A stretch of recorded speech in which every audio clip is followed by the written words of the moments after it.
In the cold silence between the stars, the High Dominion gathered its fleets. For centuries, their armadas had subjugated every known species with ruthless precision. Their warships were shaped like blades, sleek, vast, and countless. When they moved, entire sectors trembled beneath their advance. They called themselves the rightful rulers of the spiral arms, and few dared to resist them, until they met humanity. The Dominion first encountered humans at the edge of the Perseid Reach, a small but vibrant system newly colonized by Earth's exploratory fleet. The humans had built orbital cities and mining rings around barren moons, working quietly, unaware that a storm was forming beyond their sensors. To the Dominion, humans were just another primitive species, bold, expanding too far without permission, ignorant of the galactic order. The supreme strategist of the Dominion ordered a simple lesson, a demonstration strike to force submission. 12 warships entered the human sector, cutting through the dark void with contemptuous ease. They broadcast their demand: surrender. Your colonies pay tribute, kneel before the Dominion's eternal rule. The human reply came only minutes later, a single transmission, calm, measured, and unmistakably confident. We don't kneel. That voice came from Admiral Grant of Earth's Defense Command.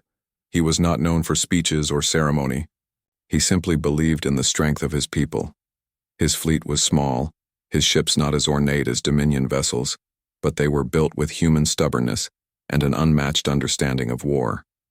Each hull carried scars from countless tests, each weapon born from centuries of learning how to survive extinction. The Dominion laughed at the Defiance. They fired first. The first human colony fell silent within hours. Orbital habitats burned like dying stars. Survivors fled toward Earth's core sectors, warning of the invaders who destroyed without reason. The Dominion considered the matter closed.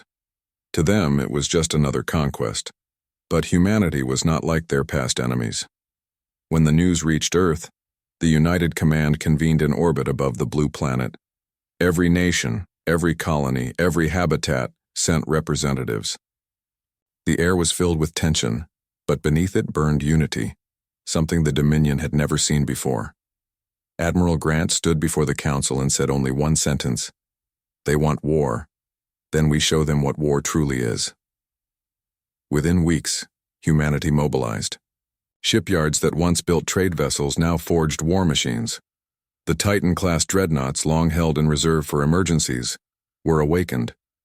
Each was the size of a city, layered with adaptive armor and quantum-forged railguns that could shatter moons.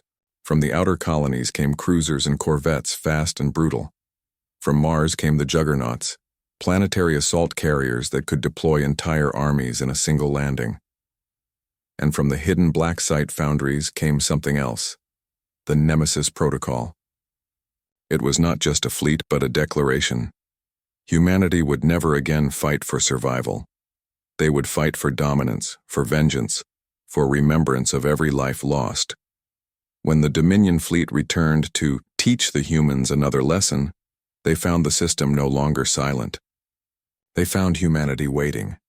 The battle began without warning. Human stealth ships, cloaked in reflective plasma fields, emerged from behind asteroids and shattered the Dominion's forward scouts before they could react. The enemy's proud. Formation disintegrated as kinetic shells, faster than light, tore through hulls and ignited reactors. The Dominion's second wave responded with overwhelming firepower, confident that their numbers would turn the tide. But the humans had adapted faster than any intelligence predicted. Their fleet formations changed fluidly, almost instinctively, as if each pilot shared a single mind. Their communications net, driven by quantum-linked AI, allowed seamless coordination. Admiral Grant's voice echoed across the command network. "No mercy for the unprovoked. Hold the line." Hours passed, then days. The Dominion lost more ships than they had in any campaign for centuries. For the first time, fear spread through their admirals. They had assumed humans would fight like prey. Instead, they fought like predators who had finally been unleashed. The Dominion withdrew, humiliated, leaving behind wreckage that glowed red against the void. The humans didn't celebrate. They didn't cheer. They rebuilt and prepared for what they knew would come next: a full-scale invasion. Months later, the Dominion returned with their Grand Armada.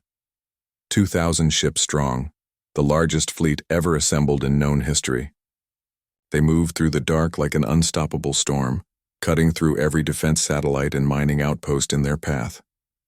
The human worlds prepared to burn again. But humanity had finished building something the Dominion had never seen before, a warship that wasn't just a vessel but a statement. The Leviathan.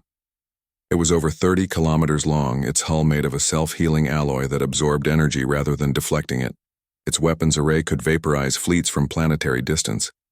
And its command AI, codenamed Omen, could simulate every possible battle outcome before the first shot was fired. When the Dominion fleet entered Sol's outer reaches, they found the Leviathan waiting, flanked by 100 Titan-class dreadnoughts and swarms of corvettes. The stars seemed to dim as the ship powered its reactors. The Dominion's supreme strategist broadcast one last offer. "Submit, humans. You are surrounded. You cannot hope to survive." The reply came directly from Admiral Grant aboard the Leviathan. His voice was calm, steady, and carried across every open channel in the system. "You want war? Then face eradication." At that moment, the Leviathan fired. The first wave of its primary weapon, a focused singularity pulse, collapsed a Dominion battleship into nothingness. The next shot ripped through their flagship and shattered its fleet-wide command relay. Chaos spread among the enemy ranks. Then the Titans advanced. Human railguns turned space into blinding light. Fusion warheads bloomed like miniature suns. Boarding pods crashed through Dominion hulls, disgorging armored Marines who fought with mechanical precision and human fury. Each Dominion ship that fell only strengthened humanity's resolve. Each loss on Earth's side was avenged tenfold. The battle raged across multiple orbits, burning through asteroid belts and drifting wreckage fields. When the Leviathan entered close range, it released its final weapon, the catalyst array. A sphere of controlled energy expanded outward, disintegrating hostile matter on contact. In minutes, what had once been the proud Grand Armada of the Dominion was reduced to silence and drifting ash. The few surviving ships fled, their engines burning bright with panic. Humanity did not chase them. They sent a message instead. This is not conquest. This is consequence.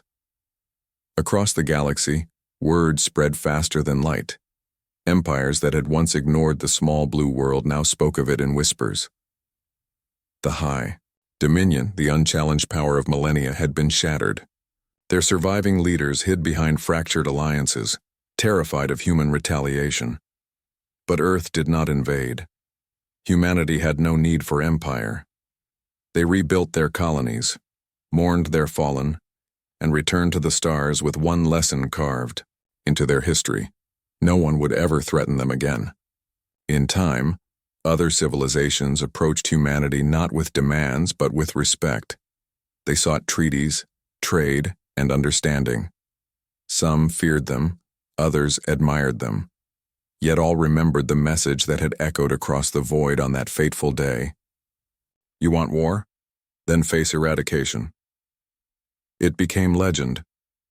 A phrase carried in every military academy and political chamber across the spiral arms. A reminder that peace was not gifted, it was earned by those willing to defend it. On the anniversary of the battle, Admiral Grant stood once more on the observation deck of the Leviathan. The stars glittered beyond the glass, calm now, as if the galaxy itself held its breath. Below him, the blue curve of Earth shone in silence. He knew humanity's path would always be one of challenge, of pushing boundaries, of daring to reach further than any other. But he also knew that their greatest weapon had never been their ships, or their technology, or even their courage. It was their unity, the same unity that turned colonies into fortresses, engineers into warriors, and survivors into legends. As the Leviathan continued its patrol through the quiet void, a new generation of explorers prepared to depart from Earth, carrying humanity's banner further than ever before. And though the galaxy had grown silent after the war, that silence carried respect, not fear. For in that stillness, every species remembered what the humans had proven beyond doubt. That when provoked, when pushed beyond the edge of survival, humanity did not simply fight back. They became something unstoppable. And no empire, no dominion, no ancient power could ever forget the day a single human voice had spoken across the stars and changed the fate of galaxies forever.